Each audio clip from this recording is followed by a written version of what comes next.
மற்ற உயிரினங்களை ஒப்பிடுகையில் அணில் தனித்துவமான குணாதிசயம் கொண்டது. வீட்டில் அடிக்கடி சண்டை ஏற்பட்டு கொண்டிருக்கும் போது இந்த அணில் நம் வீட்டுக்குள் வந்து சென்றால் அந்த பிரச்சனைகள் நீங்கி நன்மை கிடைக்கும்.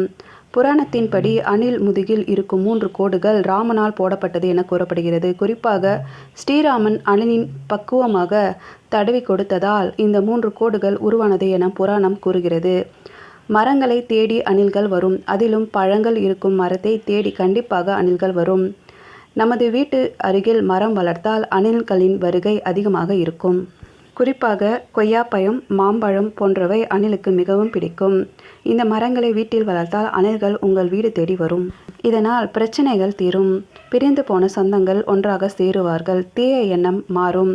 நோய்கள் அகலும். இவ்வாறு நல்ல பலன்களை அள்ளி கொடுக்கும் அணில்களின் கூடு உங்கள் வீட்டில் இருந்தால் அதனை கலைக்க வேண்டாம். அப்படி செய்தால் பெரும் பாவம் ஏற்படும்.